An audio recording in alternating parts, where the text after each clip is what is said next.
Convex lens के लिए, फिर केव के लिए पहले कन्वेक्स जो है वो हम रियल इमेज के लिए करेंगे, फिर कन्वेक्स वर्चुअल के लिए भी करेंगे। सबसे पहले कन्वेक्स लेंस और real image, when real image is formed. ये कन्वेक्स लेंस है, ये ऑब्जेक्ट है ए बी। ए बी की जो इमेज बन रही है वो है ए डैश बी डैश, ठीक है। जो इसका डिस्टेंसेज है सी से मेजर करेंगे, सी से ए यू, सी से ए डैश बी डैश तक, इमेज तक वी, सी से F small F. Consider convex lens of focal length F. मान लेते कोई कन्वेक्स लेंस है जिसकी फोकल लेंथ एफ है, स्मॉल एफ है। Let A B an object, A B कोई ऑब्जेक्ट है, इसकी डिटेल आपने लिखनी है बुक से देख के, ठीक है। Let A B an object placed normally on the principal axis, the ray of light from the object A B after refracting through the convex lens meets at B dash. ठीक है, हमने ए B की जो है वो जो इसकी जो इमेज है वो ए डैश बी डैश पे बन रही है, ये हमने इसकी डिटेल लिखनी। फिर इसको सोल्व कैसे करना वो है मेन हमारा। थोड़ी सी इसके बारे में जो आपने डायग्राम बनाया होगा इसके बारे में लिखेंगे, उसके बाद लिखेंगे। सबसे पहले शुरू करेंगे इसको, from triangle A B C and triangle A dash B dash C are similar.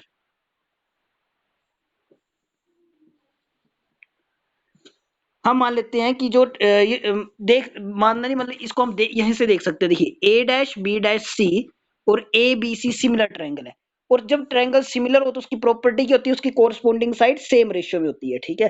तो A B upon A dash B dash, जैसा हमने पहले किया था, perpendicular upon perpendicular is equal to C A upon C A dash, base upon base. इस equation number 1 मान लेंगे, ठीक है। अब लेंगे from similarly triangle C D F and triangle A dash B dash F. कौन सी है सी डी एफ, देखेंगे ये है सी, ये डी और ये एफ, ये जो बन रही है, ठीक है, सी डी एफ। और A dash B dash F, ये दोनों ट्रायंगल, ये वाली और ये वाली, ये भी आपस में क्या है, सिमिलर है। अगर ये सिमिलर है तो उसकी कोरस्पोंडिंग साइड भी सेम रेशियो होगी, मतलब perpendicular upon perpendicular, base upon base. तो सी डी परपेंडिकुलर है और यहाँ पे A dash B dash perpendicular है, ठीक है। तो क्या बन जाएगा, C D upon A dash B dash is equal to C F upon F A dash, ठीक है। बट सी डी की वैल्यू ए बी की बराबर, देखिए C D is equal to A B, बराबर है आपस में, तो हम लिखेंगे but C D is equal to A B. Therefore C D की जगह ए बी लिख देंगे तो क्या बन जाएगा, इसमें A B upon A dash B dash is equal to C F upon F A dash, जो इस तरफ राइट साइड में पहले का था वही लिखा, ठीक है। इस equation number 2 from equation 1 and 2, from equation 1 and 2। अगर इक्वेशन 1 और 2 में देखें तो देखिए लेफ्ट हैंड साइड बराबर है तो राइट हैंड साइड बराबर हो जाएगी। अगर इसको कंपेयर करेंगे तो इसकी लेफ्ट साइड में भी A B upon A dash B dash है और इसकी लेफ्ट साइड में भी A B upon A dash B dash है, तो इसका मतलब ये आपस में बराबर है, तो राइट साइड भी बराबर होगी। तो क्या लिख देंगे हम, C A upon C A dash is equal to C F upon F A dash. ये आ गया क्वेश्चन नंबर 3। नाउ अब हम एफ ए डैश की वैल्यू निकालेंगे, देखेंगे यहां से ये एफ ए डैश है। एफ ए डैश की वैल्यू कैसे निकलेगी, जब मैं सी ए डैश में से सी एफ माइनस कर दूंगा तो किसकी वैल्यू आ जाएगी, एफ ए डैश की। तो हम लिखेंगे now F A dash is equal to C A dash minus C F, ठीक है। हमने सारे डिस्टेंस सी से मेजर कर रहे हैं तो इसलिए ये यहाँ पे सी नहीं था, ठीक है। और हमारे जो डिस्टेंसेज है वो कहाँ से मेजर हो रहे हैं, सी से हो रहे हैं, तो हमारी वैल्यू जो भी आएगी वो सी से आएगी, इसलिए मैंने ये स्टेप किया कि F A dash is equal to C A dash minus C F. तो अब हम इसमें इक्वेशन नंबर 3 में एफ ए डैश की जगह ये वाली वैल्यू लिख देंगे, तो क्या बन जाएगा, C A upon C A dash is equal to C F upon F A dash की जगह आ जाएगा C A dash minus C F, ठीक है। अब हमारे पास इस इक्वेशन नंबर 4 मान लेंगे और हमारे पास सारी वैल्यू पता है हमें, कौन कौन सी,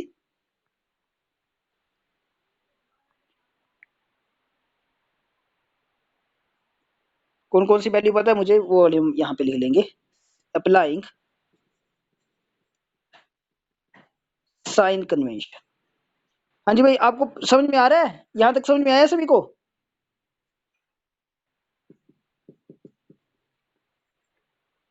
अप्लाइंग साइन कन्वेंशन, तो सी ए की वैल्यू लेफ्ट साइड है तो माइनस ई आएगी, माइनस यू आएगा। सी A dash positive right side है तो वी आएगा। सी एफ राइट साइड है तो एफ आएगा।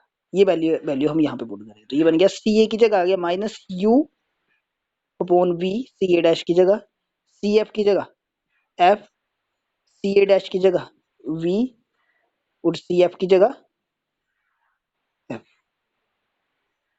ठीक है, इसको क्रॉस मल्टीप्लाई करेंगे, ये इधर जाएगा इधर जाएगा तो क्या बन जाएगा माइनस, इसके साथ जाके मल्टीप्लाई हो जाएगा minus U B plus U F is equal to V F. ठीक है, dividing both side by U V F. इसके बाद करेंगे ये वाला स्टेप आ गया, इसके बाद लिखेंगे डिवाइडिंग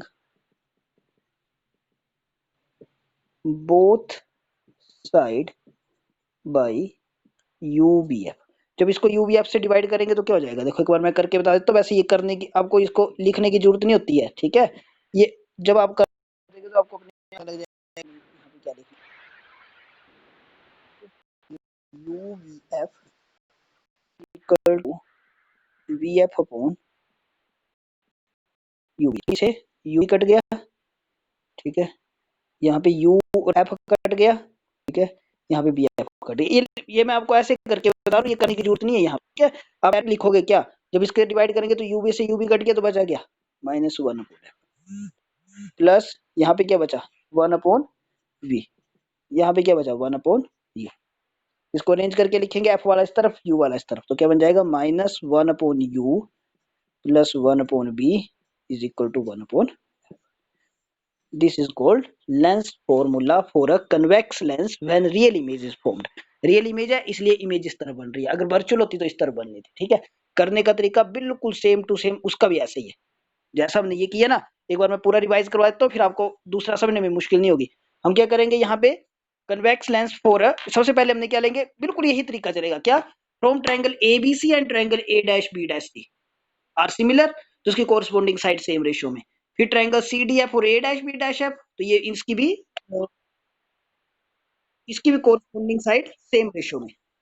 फिर सी डी ए बी के बराबर, A B upon A dash B dash C F upon F A dash, equation 2 आ गया। इक्वेशन 1 और 2 को कंपेयर करेंगे तो आपके पास इक्वेशन 3 बन जाएगी। अब इक्वेशन 3 में एक वैल्यू एफ ए डैश है, अब हमें एफ हमें वैल्यू नहीं चाहिए, क्यों, क्योंकि हमें तो सी में वैल्यू चाहिए। तो मैं इसको इस तरीके से माइनस करूंगा कि इसकी वैल्यू सी में आ जाए। तो मैंने क्या किया, सी A dash minus C F किया तो एफ ए डैश की वैल्यू आ गई, तो मैंने इसकी वैल्यू यहाँ पे लिख दी। अब हम हमारे पास साइन कन्वेंशन से सारी वैल्यू पता है, सी ए की, सी ए डैश की, सी एफ की, वो वाली वैल्यू पुट की, dividing both side U V F किया और हमारे पास आंसर आ गया minus one upon U plus one upon V is equal to one upon F. ठीक है, तो ये आपका एक टॉपिक हो गया।